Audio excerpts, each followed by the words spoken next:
Pocong Sang Marbot oleh Vio Bonsastra. Ini adalah sebuah kisah yang sempat menghebohkan di desaku. Hingga hampir 1 bulan lamanya, desaku menjadi sunyi sesunyi kuburan, padahal sebelumnya semua baik-baik saja. Perubahan itu dimulai dari kematian marbot musola kami, Kang Tarman. Sejak kematiannya, banyak yang mengaku punya pengalaman bertemu dengan sosok hantu Kang Tarman. Tetapi dari semua cerita penampakan hantu Kang Tarman, setidaknya kusimpulkan ada 4 cerita penampakan yang paling menyeramkan. Aku akan menceritakannya satu persatu. Keempat narasumber itu adalah Mas Dodo, Mbak Minah, Budi dan Bu Neni, nama-nama disamarkan. Kisahnya sendiri berawal saat Kang Tarman, sang marbot musola itu pulang dari sholat Isya. Seperti biasa usai sholat berjamaah ditunaikan, Kang Tarman akan bersih-bersih musola agar subuh nanti tak perlu lagi beres-beres. Istri Kang Tarman yang bernama Mutiah sudah menyiapkan makan malam dan menantikan kedatangan suaminya pulang dari musola. Malam semakin larut, tetapi Kang Tarman belum pulang juga. Biasanya kalau belum pulang usai sholat Isya, tentulah ada kenduri yang dihadiri oleh jamaah musola, dan seperti biasa, Kang Tarman akan memberitahu istrinya kalau pulang agak telat untuk menghadiri kenduri. Mutiah terlihat gelisah, sedikit-sedikit matanya melirik jam dinding tua. Dia berjalan mondar-mandir sedang pikirannya berkecamuk dengan aneka pertanyaan. Hingga tak lama pintunya rumahnya diketuk kuat, lebih seperti suara orang menggedor-gedor. Hal itu membuat Mutiah sampai terlonjak karena kaget. Yu Muti, Kang Tarman. Yu, suara yang memanggil namanya terdengar kuat. Bergegas Mutiah membukakan pintu.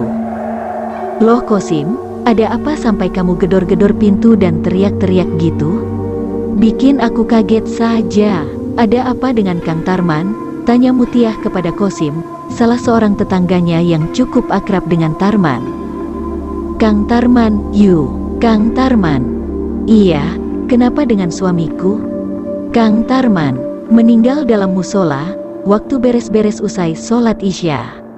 Bagai tersambar petir, Mutiah berteriak memanggil nama suaminya, lalu berlari ke musola untuk memastikan kebenaran tentang berita yang didengarnya.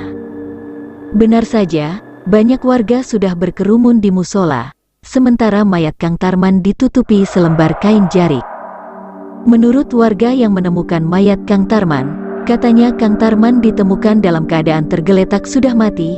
Yang menakutkan adalah matanya melotot dan mulutnya yang menganga, sampai-sampai warga yang melihat pertama kali itu lari tunggang langgang saking takutnya dan berteriak-teriak mengundang perhatian warga desa. Singkat cerita, keesokan harinya mayat Kang Tarman dikuburkan di pemakaman desa, dan sudah menjadi tradisi di desa kami untuk mengadakan acara yasinan selama 7 malam. Malam itu acara yasinan berlangsung lancar. Memang sejak penguburan siangnya juga tak ada hal-hal aneh dan janggal.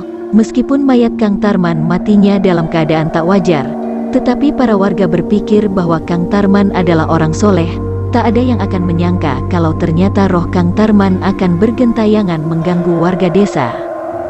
Kisah pertama ini adalah kisah tentang Mas Dodo.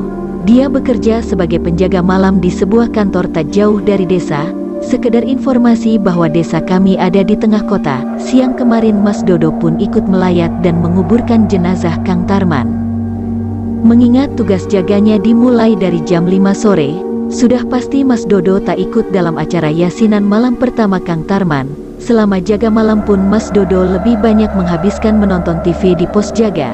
Maka ketika jam alarmnya berbunyi dan menunjukkan pukul 4 dini hari, Mas Dodo pun bersiap-siap untuk pulang. Beberapa kali mulutnya sudah menguap dan matanya sudah redup karena menahankan kantuk.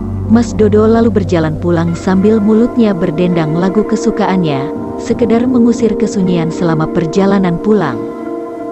Jalan yang dilaluinya melewati musola desa, di mana selama ini Kang Tarman menjadi marbotnya.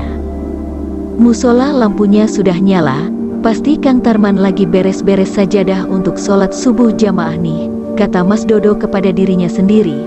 Mas Dodo mengurungkan niatnya untuk langsung pulang. Dia berpikir lebih baik mampir saja dulu untuk sholat subuh, setelah itu baru pulang. Maka langkah kakinya pun mantap menuju musola. Kang Tarman, panggil Mas Dodo yang saat itu melihat sosok Kang Tarman yang tengah menyapu teras musola. Serius bener nyapunya, sampai dipanggil-panggil nggak nengok, kata Mas Dodo pada Kang Tarman setelah posisinya kini berada tepat di belakang Mas Dodo. Kang Tarman menghentikan pekerjaannya menyapu teras, badannya tegak tapi tubuhnya tetap membelakangi Mas Dodo. Mas Dodo, bisa tolong saya? Tolong apaan? Sebentar lagi azan subuh, tolong gantikan saya untuk azan, tenggorokan saya sedang sakit jadi susah untuk azan. Ah, itu sih kecil, siap Kang. Biar nanti saya yang azan. Kang Tarman lalu berjalan lurus tanpa menolehkan wajahnya kepada Mas Dodo. Dia menuju kamar mandi musola, masuk dan menutup pintunya. Tak lama terdengar suara keran dibuka dan suara guyuran air. Katanya lagi sakit, tapi jam segini malah mandi, ada-ada aja Kang Tarman. Mas Dodo lalu mengambil wudhu, kemudian melangkah masuk ke musola. Sementara dari kamar mandi suara guyuran air sudah tak terdengar lagi. Lamat-lamat dari kejauhan mulai terdengar suara azan. Mas Dodo lalu menyalakan mic dan mulai azan. Allahu Akbar, Allahu Akbar. Ketika ingin melanjutkan azan mendadak wajah Mas Dodo menjadi pucat pasi. Suaranya tercekat, tangannya yang memegang mic seketika bergetar. Perlahan dia meletakkan mic-nya dan mematikan sound-nya. Saat itu juga Mas Dodo tersadar kalau siang tadi dia menyaksikan sendiri saat mayat Kang Tarman dimasukkan ke lubang kubur. Dia pun ikut memacul gundukan tanah untuk menutup lubang kubur. Kang Tarman sudah mati, jadi yang kutemui tadi siapa? Gumam Mas Dodo dengan suara bergetar. Tanpa pikir panjang lagi dia langsung berlari ke arah pintu musola. Dia sudah tak sempat berpikir untuk mengenakan sepatunya. Yang ada dalam pikiran Mas Dodo hanyalah kabur secepatnya dan berharap tak bertemu dengan sosok mirip Kang Tarman tadi. Sesaat setelah melintasi pintu musola dan kakinya menapak teras musola, terdengar suara serak dan dalam di belakangnya, kok azannya berhenti? Tadi katanya mau menggantikan saya untuk azan? Ampun, Kang, jangan ganggu saya, Kang Tarman sudah mati, sudah beda alam dengan saya. Suara Mas Dodo bergetar menahan rasa takut yang bukan alang kepalang. Kakinya kini terasa berat untuk digerakkan. Srik, srik. Terdengar seperti suara sesuatu yang diseret di belakangnya. Srik, srik.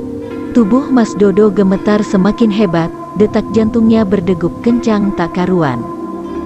Tahu-tahu dirasakan oleh Mas Dodo sentuhan dingin di pundaknya. Ayo lanjutkan azannya. Secara refleks Mas Dodo berbalik, matanya sontak membesar, mulutnya terbuka, tapi tak ada suara yang keluar. Saat itu menjadi puncak rasa takut yang dirasakan oleh Mas Dodo, karena di hadapannya berdiri sosok pocong dengan tubuhnya yang digoyang-goyangkan, kain kafannya penuh bercak tanah dan di sepasang matanya masih tampak dua gumpal kapas menempel. "Oh, pocong!" teriak Mas Dodo. Dan teriakan itu adalah teriakan terakhir Mas Dodo sebelum akhirnya tubuhnya terkulai jatuh dan pingsan. Warga yang merasa aneh dengan adanya suara azan yang terpotong itu buru-buru ke musola. Mereka tak melihat apa-apa kecuali tubuh Mas Dodo yang tergeletak di teras musola. *2021